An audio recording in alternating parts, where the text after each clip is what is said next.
yari yatangaje mbere y'uyu mukino nuko ikipe y'igihugu ya Sudan ariyo yari yamaze kubona itike mu makipe ane azava mu karere ka Sekafa kandi yari yayikiniye. Kuri uyu wa gatandatu tariki 29 Ukuboza 2024 kuri Stade Amahoro ku isaha y'isa 12 nibwo habaye umukino wo kwishyura wahuje ikipe y'igihugu y'u Rwanda ndetse n'ikipe y'igihugu ya Sudan y'Epfo, ariko ubwitabire bw'abari baje kuwureba ntago bwari bushamaje. Abarimo Minisitiri wa Sport Nirimu Kazayire, umunyamabanga wa leta muri iyi ministeri Rwego Ngarambe ndetse n'umunyamabanga uhora muri iyi ministeri wa Yezu François Regis barebye uyu mukino.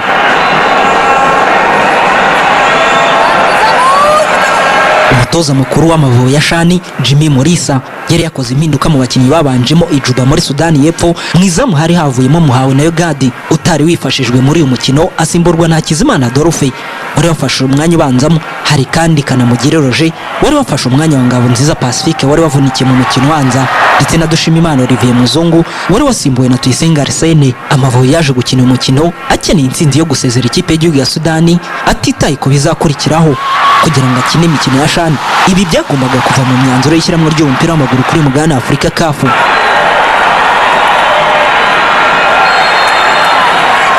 Nkuko byari bimeze ijuba mu mukino ubanza, Amavubi yatangiye asatira ikipe y'igihugu ya Sudan y'Epfo ndetse akanahusha n'uburyo bwinshi imbere y'izamu. Hakiri kare ku minota 32 gusa Tuyisenga Arsene yatereye ishoti koreye izamu ho gatoya ryarimo Juma General Awadi. Umupira uragenda ukora kuri Mugisha Didier wari mu rubuga rw'amahina, umunyezamu awukoraho ukubita ku kiti cy'izamu rihagaze, uragaruka umukubita mu mugongo maze umupira ujya mu izamu. Amavubi ababonye igitego cya mbere. Asize umupira inyuma gatoya cyane kwa Arsene. Poto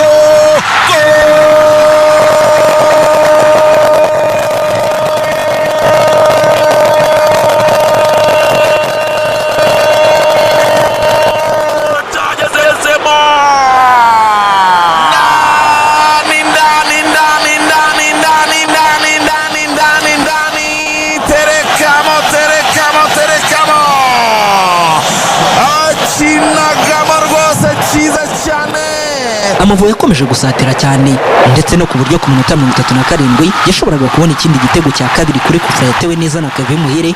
Isanga umunyezamu yasohotse nabi ariko umupira usanga Gilbert Mugisha wari uhagaze wenyine imbere y'izamu ariko ntiyabasha kuwushyira mu izamu. Ubwo hari harimo gukina iminota 2 ya nyuma y'inyongera mu gice cya mbere, niyo mugabo Claude yagaraye umupira mu rubuga rw'amahina rwa Sudan y'Epfo ashaka barutaye izamu be, maze Joseph Marish arawukora n'akaboko. Umunyatuniziya wari wasifuye umukino yemeza ko ari penalty, ariko Kevin Muhire ayiteye awutera mu biganza by'umunyezamu ikipe y'igihugu ya Sudan y'Epfo. Araza Kevin, barayifata barayikomeza, barayifata itera n'ubunebwe bwinshi wowe. Kevin amubaza ibintu akoze nawe ubwe ntabwo yabisobanura. Nta penalty ateye, yipashirije umupira umuzamu. Iminota 45 y'igice cya mbere yarangiye Abanyarwanda bayoboye n'igitego kimwe, ariko mu by'ukuri bahushije n'uburyo bwinshi bwashoboraga kuvamo ibitego birenze kimwe. Igice cya kabiri gitangira, Mugisha Didier yahaye umwanya Mbonyumwami Taiba wasabwaga gutanga ibyisumbuye ku byo mugenzi we yari yatanze mu minota 45 y'igice cya mbere. Abanyasudani y'Epfo bagarukanye imbaraga ndetse banashoborwa no kubona igitego cyo kwishyura, ariko ubwugarizi bwa Jimmy Morisa bwari buhagaze bwuma. Ku minota 58 Muhire Keve yahise atsindira Amavubi igitego cya kabiri kubw'amakosa yakozwe na bamyugaro w'ikipe y'igihugu ya Sudan y'Epfo. Pasa Amavubi we aragwakaneza cyane, attention imbere y'izo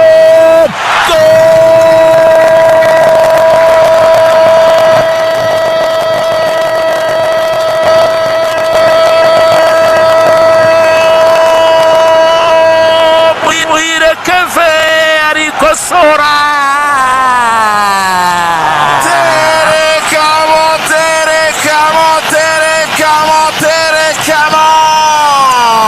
abafana mu kirere, abafana mu gicu,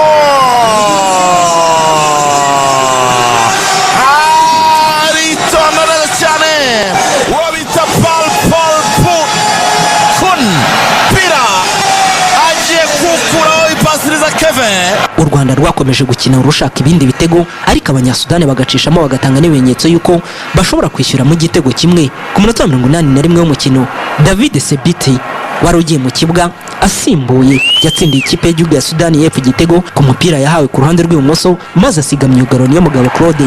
aragenda awushyira mu rushundura. Sudan y'Epfo barizamukiro ishot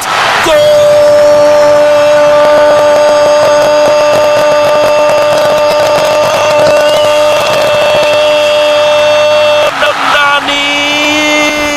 Sudan y'Epfo ikosora umuntu. Sudan y'Epfo baravuga bataye amakosa ya cyana, bataye amakosa ya nyuburangare, bati ibyo bintu byo kugera imbere y'izamu mugahungetwa mugahuzuma mukazana ibintu bidasobanutse twebwe ntabwo ariko tubigenza. Iminota mike yari isigaye yari iyo gucungana kugira ngo amakipe hatagira indi yinjizwa igitego, ariko kandi iyatsinzwe yashakaga igitego cyo kunganya, ariko ntibyahiriye kuko iminota 90 n'inyongera yarangiye Amavubi atsinze ibitego 2-1. Byatumye amakipe yombi mu mikino 2 bakinnye banganya ibitego 4, maze u Rwanda rusezera ikipe y'igihugu ya Sudani kubera ibitego byinshi yatsindiye hanze ijuba. Nubwo nta waruzi bigiye gukurikiraho, ariko abanyarwanda bo bari baje gushyigikira Amavubi, bari bishimye kubona Amavubi asoje umwaka 2024 abaha ibyishimo. Dore ko nge n'ubwa mbere baranje muri stade, n'ubwa mbere navu ibintu ni sawa, ntashe nishimye gusa. Nta kundi byagenda, Amavubi yakinnye biranga, ariko nta kundi twagira, twabuze amahirwe. Ndababaye, Amavubi yakinnye aritanga, ariko tubura ibitego. Mu by'ukuri Amavubi ugereranyije n'indi myaka, uyu mwaka yitwaye neza. Amavubi yaragerageje, ntacyo twarenganya ubuyobozi bwa Minisiteri na Ferwafa. Amavubi yagerageje kwitwara neza, no mu myaka yashize ntago yitwaraga neza, ariko ubu turatsinda. Nubwo icyizere kirahari, uriya mutoza w'umuzungu ni umuhanga, bamwongerera amasezerano. N'ubu nuko twamubuze, iyi Sudani ntago yari kudukuramo. Ikipe tuba turi nka 7 nta mwataka, Amavubi yacaye nta mwataka afite, sinzi niba utabibonye kuko barakina bakora amaokaziyo menshi.